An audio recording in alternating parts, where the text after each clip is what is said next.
Oke, halo, selamat siang teman-teman semua. Kembali bersama saya di Kiri dan teman-teman dari Facebook. Dan di sini seperti biasa kita akan melakukan market review ya. Untuk market review kali ini memang agak telat ya dibandingkan sebelumnya.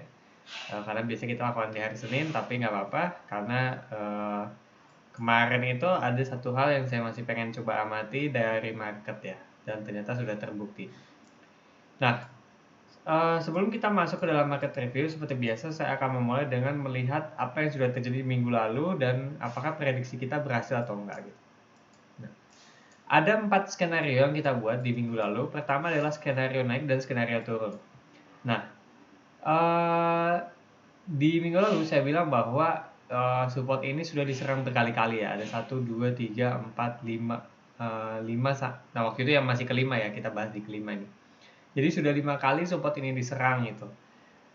Di situ saya juga bilang bahwa kekuatan support makin lama akan makin lemah, betul. Tapi saya juga bilang bahwa tidak selamanya akan seperti itu. Jadi meski kita tahu ya support atau resistance udah diserang berkali-kali, bisa jadi berarti em, tidak ada hal yang apa ya kayak secara teori gitu ya. Misalkan secara teori, support diserang 5 kali, pasti nanti dia akan tembus juga gitu. Nah, pada nyatanya tidak seperti itu, karena bisa saja yang terjadi adalah kebalikannya, dan yang kita lihat pada market di minggu lalu adalah yang kebalikannya. Jadi support udah diserang berkali-kali, tapi akhirnya dia menunjukkan kekuatan serangnya gitu.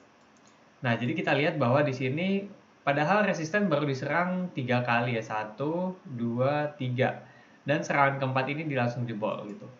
Nah, tapi nggak apa-apa, kita coba analisa aja dari minggu lalu. Sebetulnya kita udah bikin beberapa skenario dan alhamdulillah skenario yang putih ini berhasil memenuhi targetnya gitu ya. Dan kalau teman-teman yang di market review premium pasti tahu kalau kita udah saya menyarankan kepada long ya di 41 sini, dan beberapa teman-teman seperti kemarin ada Pak Aryo udah dapet long dan ngincer ke atas. Nah, kita juga udah ngomongin apakah akan tembus sampai 46, tapi syarat tembus 46 ini adalah harus tembus dulu di daerah 45 tentunya. Nah, jadi begitu 45 di sini tembus, ini closing, dia langsung terbang ke 46. Nah, jadi kalau pelajaran yang bisa diambil dari minggu lalu adalah sebetulnya daerah beli terbaik adalah tetap selalu di buy zone. Buy zone ini tetap selalu menjadi daerah beli terbaik, dan kalaupun memang nanti teman-teman kena fake out ya, itu memang lagi sial aja gitu. Tapi kalau ngeliat dari apa yang sudah kita amati minggu lalu, misalkan di sini, minggu lalunya lagi 2 minggu lalu, buy zone terbaik itu di daerah sini. Ini beli terbaik, gitu ya. Beli terbaik dapat di atas ini sesuai target juga. Kemudian beli lagi terbaik di sini dapat bisa sampai atas ini. Jadi kita memang nggak prediksi sampai atasnya lagi ya. Tapi kita bisa dapat sampai 47 kemarin.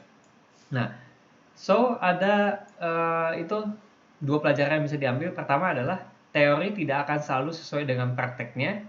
Ini kita udah buktikan di yang masih buy zone ini ya, teman-teman udah lihat. Kedua adalah masalah soal buy zone itu tetap masih jadi daerah untuk entry terbaik teman-teman, gitu. Kemudian kita juga membuat 3 skenario lainnya, yaitu merah, yaitu dia naik ke atas ini lalu ada rejection turun ke bawah, atau ada fake out di sini, ini break lanjut lagi ke bawah. Kemudian di sini ada fake out hijau turun ke bawah tapi taunya menipu, naik lagi ke atas, kencang ke atas gitu. Jadi ada 3 skenario sisanya gitu ya.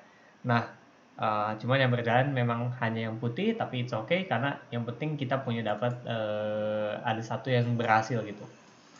Nah, kemudian kita recap lagi, market langsung naik ke atas, ini break, jadi break di sell zone di sini nih, kita lihat ya. Di sini kan ada sell zone, tembus nih, jadi waktu ini closing, dia langsung kencang naik ke atas. Kencang, lalu di sini kita kejepit lagi antara sell zone dengan buy zone yang sebelumnya, yang di daerah sini kan sebelumnya di buy zone, kejepit, dan sekarang kita coba naik tembus ke atas lagi. Nah, jadi waktu 2 minggu lalu saya pasang skenario ini kita bakal naik sampai ke atas. Kenapa? Sampai ke daerah 50.000. Karena di sini ada supply and demand, teman-teman. Dari sini nih. Coba kita lihat di sini ya. Ini ada supply and demand.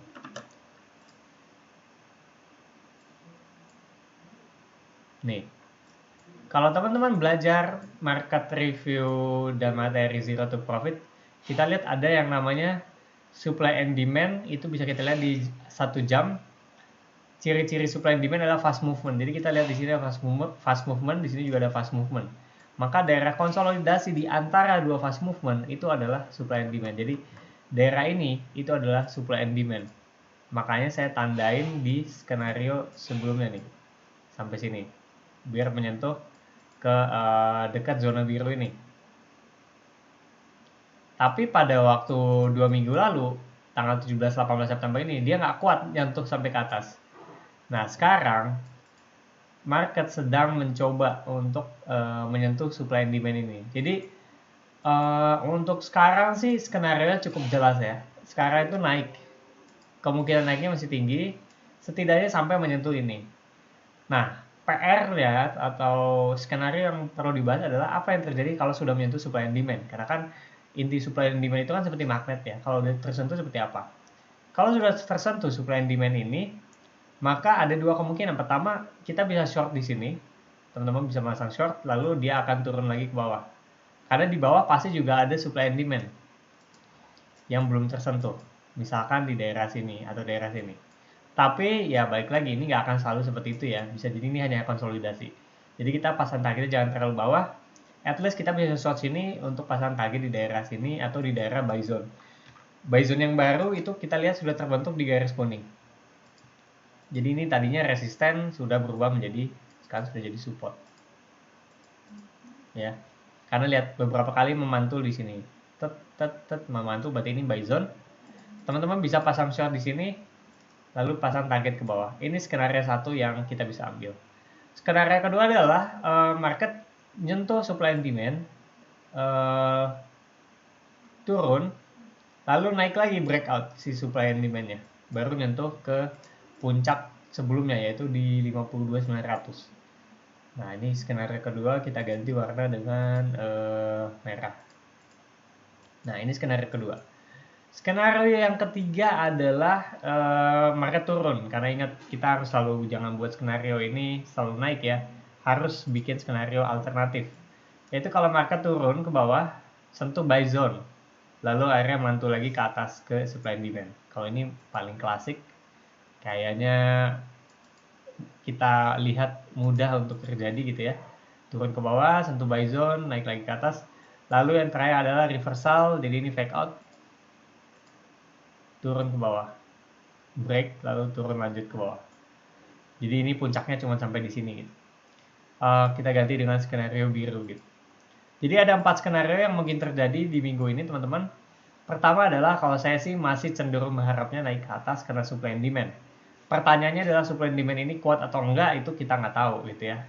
Karena kan belum dicoba, belum diuji nih. Kita nggak bisa cek kekuatan supply and demand sampai kita tes. Cuman yang pasti saya tahu dalam supply and demand adalah kita bisa pasang short untuk siap-siap. Jadi setupnya mungkin bisa seperti ini. Pasang entry di sini, stop loss di agak ke atas sedikit, kemudian target sampai sini. Teman-teman bisa dapat risk reward itu sampai 2,39 atau 239% untuk profitnya. Gitu. Kalau long, teman-teman bisa ambil di bawah di daerah kuning sini, kemudian naik ke atas. Nah, jadi kayak gini teman-teman kira-kira untuk skenario long dan short sementara. Tapi balik lagi kita belum bisa menentukan apa-apa gitu ya, karena balik lagi ini posisi kita masih nanggung di tengah-tengah. Jadi kalau teman-teman entry di sini pun kurang apa ya? Saya rasa kurang bagus karena stop loss-nya itu nggak jelas. Kita mau pasang di mana nggak jelas gitu. Itu satu hal yang saya pengen sampaikan. Kedua adalah saya juga nggak bisa kasih tahu posisi-posisi long dan short yang optimal apabila misalkan Senin, Selasa, Rabu itu, katakanlah sekarang hari Selasa ya, Rabu, Kamis itu terjadi pergerakan lain gitu yang kita nggak duga sebelumnya gitu. Nah, jadi kalau teman-teman berminat untuk mengetahui update-update dari skenario ini, mana yang akhirnya saya pilih dari 4 ini, kemudian entry-nya persisnya di berapa, stop loss-nya di berapa, dan profit di berapa, untuk beberapa hari ke depan, karena kan teman-teman tahu ya, video market review ini kan hanya seminggu sekali. Tapi kalau mau dapat update tiap harinya, teman-teman bisa bergabung di Market Review Premium. Video ini bisa Anda tonton gratis sekarang ya, karena berkat dukungan dari teman-teman di Market Review Premium. Dengan biaya hanya 150.000 per bulan aja, atau 5.000 per hari, setara dengan kopi saset 5.000. teman-teman sudah bisa mendapatkan informasi update market harian terutama di Bitcoin serta potensi-potensi profit yang bisa didapatkan.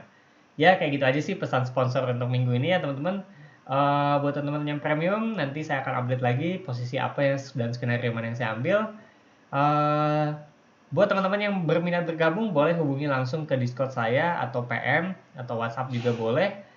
Ada promo kalau join 6 bulan teman-teman gratis 2 bulan ya. Jadi 900.000 untuk 6 bulan tapi dapatnya 8 bulan. Jadi sebulan kayak cuma 100.000 kurang gitu ya.